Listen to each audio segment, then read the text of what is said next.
think that was the difference with the 60s, is that people didn't care to explain themselves. People, you know, if people didn't get it, they weren't invited. The last chance you had to shock people, just by the way you looked, just by the way you were, you know. You didn't even have to think about it or work at it at all. You could just walk down the street and people would go, oh my God, you know. That was fun. Marty just came up and asked, hey, do you want to start a band? To a total stranger. I said, well, sure, why not? It seemed to be the thing to do at the time. Here, music is blaring forth from the open windows of an apartment on the corner of Haight and Ashbury, while in the street below, a crowd of hippies celebrates the sunny day.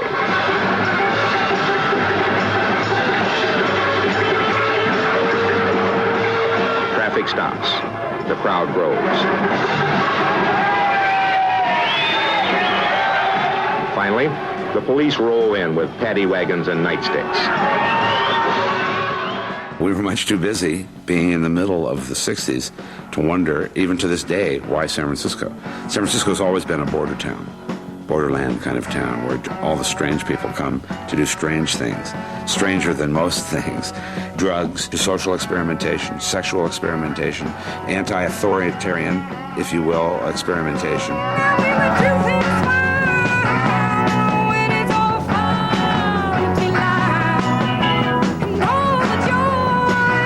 It was anti-establishment. It was the first openly anti-establishment musical scene. But it really was no audience, you know, to speak of. I mean, there was no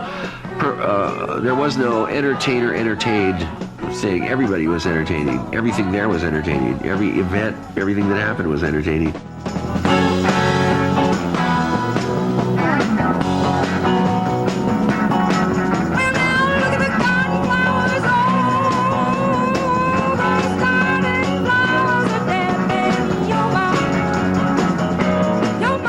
Experience was rather communal in the sense that Santana, the Grateful Dead, the Brother in the Holding Company. We would play many gigs together, benefits, strange gatherings of, they called the tribes, for lack of a better word. It was very pagan, a celebration of human events, celebration of humanity around you, enjoying the people that you were with to the nth degree, enjoying the herbs and vegetables that God gave to us. I'm out of drugs. I don't have any on me. I have some across the room.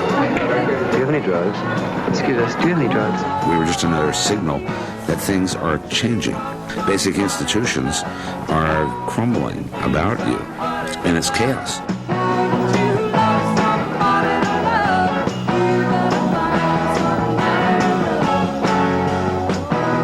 The incidents are so bad, so contrary to our standards of human behavior, that I couldn't possibly recite them to you here from this platform in detail. 3 rock and roll bands were in the center of the gymnasium playing simultaneously all during the dance, and movies were shown on 2 screens. These movies were the only lights in the gym proper.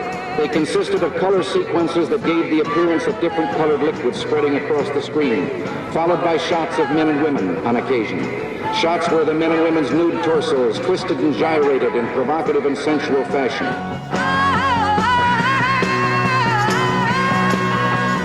So music was like the Pied Piper that led kids off the asphalt and out of the suburbs and into some other kind of reality.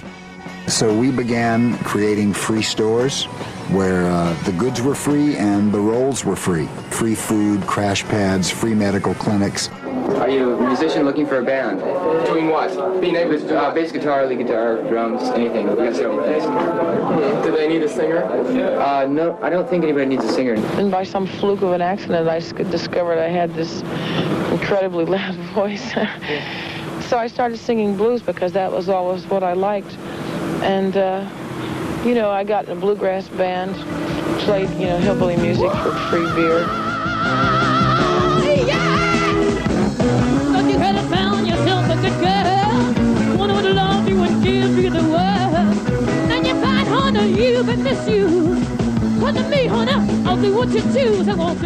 I first saw Janis Joplin when she sat in with Big Brother at the Avalon Ballroom, and we played together at the Family Dog. I started falling in love and lived together for 4, 5, 6 months, I guess, in a couple of different locations in the Haight.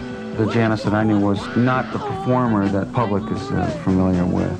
She was very relaxed, very intelligent, very creative, ambitious, but not overly ambitious, and very into her family, and and enjoying the community of the haight-ashbury, which was very small and very affectionate at that time. What do you need?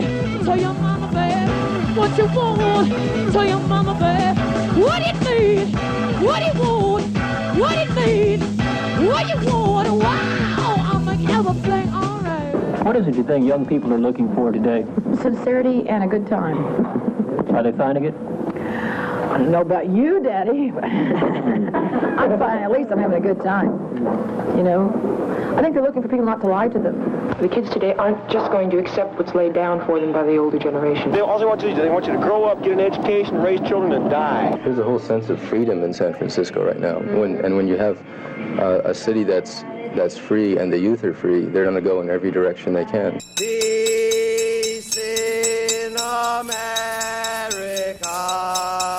peace in Vietnam,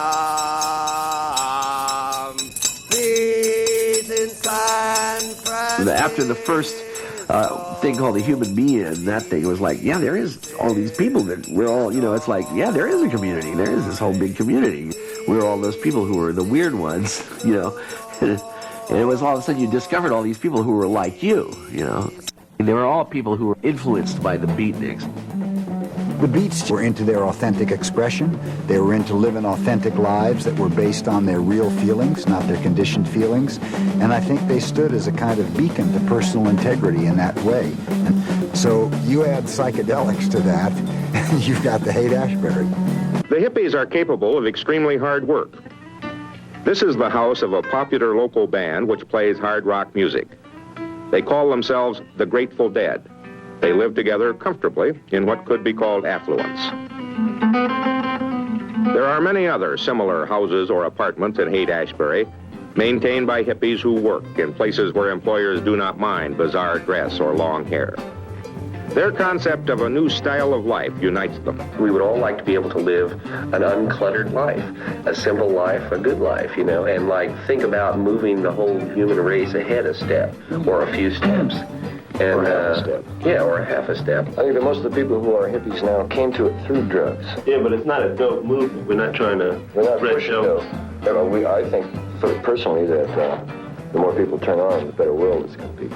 Look for a while at the chime, cats on flower crown, walk jingle in the midnight sun. Pop, don't want to trip for silver.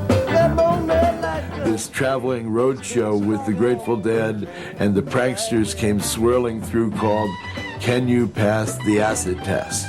So I was all for that. You know, I'm looking to always expand my horizons and peripheries and saw them off if possible. Acid became a big part of the thing while it was still legal. And as soon as they saw that people were having fun, they, of course, made it illegal. Common hallucinogenic experiences were like tribal harvest festivals in the Sadie Hawkins day. Total abandon, rejecting everything and looking for something positive and new. A total sexual abandon, drug abandon, dancing abandon. We had an opportunity to visit highly experimental places under the influence of highly experimental chemicals before a highly experimental audience, you know. It was ideal, you know.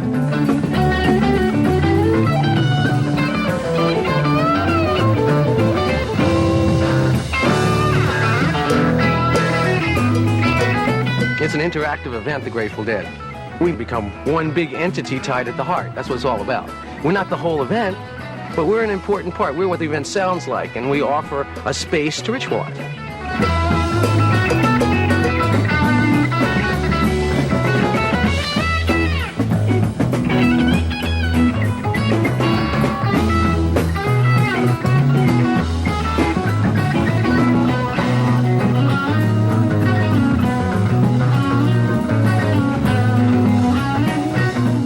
So these were like mass excuses for letting yourself go without being the spotlight of anything. Even the bands, Grace used to say, the only reason she enjoyed being on stage at these things was because the stage was the least crowded place at the party. And you could see up over everybody and see what was going on everywhere. One time I hitchhiked from Austin to San Francisco with this guy, and then later, his name is Chet Helms, and later he got involved in promoting the dances in San Francisco. I love the acoustic draping in the Avalon, which gave it a wonderful, warm, interior, womb-like sound. I love the sprung dance floor, which if you got 300 or 400 people dancing on the floor at one time, the floor would rise to meet you and lift you even higher, you know. The Avalon and such similar institutions are the few socializing institutions which teach people how to live and be with one another. They were experimenting with being loose at the beginning also. It's like, oh my God, it's safe here. And I can, eat my chocolate cigarettes without anybody catching me. I can hug a girl, or I can put paint on my face. I can put on Goodwill clothes. I can act out cavalierism. You know, there was a very nice feeling of open airness, even though you were indoors. Well, Chet was the he was the mellow guy, and Bill was the bully. You know, so Chet did it in a nice homespun way, and Bill was really aggressive and really wanted to make a home for rock and roll, and he had big plans. There was a jam session. Michael Bloomfield was playing Hammond organ, Jerry Garcia was playing guitar, Paul Kantner was playing guitar, and I waited for Jerry to finish the solo, and then, they said, go ahead. So I jumped on it, and when I finished, Bill came over and said, hey, yeah, that's pretty good. You got a band? I said, yeah, I got a band. He says, okay. He says, I want you to come on over and open up for the Loading Zone and the Who, you know? At that time, everybody was playing blues. Jimi Hendrix, Cream, John Mayall, just louder and maybe a little more adventuresome chords, but it was still the blues. We came out with some blues, but the foundation was Afro-Cuban music. So all of a sudden, the women could dance. And there wasn't this, wanna dance, honey? You know, my name is George. What's yours? Charlotte? Out of sight, Charlotte. No, they would walk in, and if 10 people were dancing, they would join a circle. Or they'd see one girl standing there, and they would just move. And they may not say anything to each other all night long. Or they may leave together. But if they didn't leave together, it was a thank you. Okay. That was a fantasy, but it was nice. And it was healthy. And nobody lost. And the key to those years for me was that everybody won and nobody lost. The musicians had a good time, the producer had a good time, the public had a good time.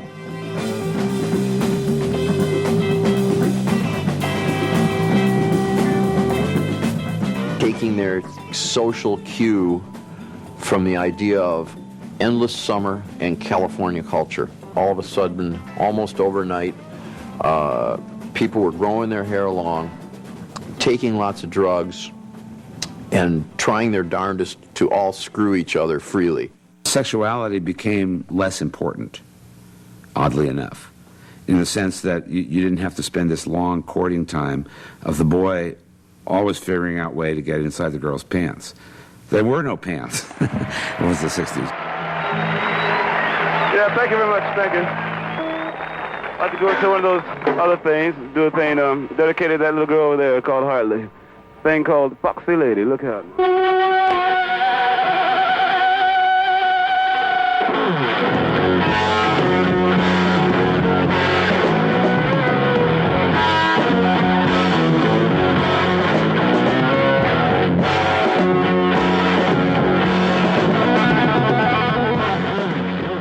I'll get up at 7 o'clock in the morning, and I'm not, I'm really sleepy. But then I open the door and see somebody that appeals to me, Or like, first of all,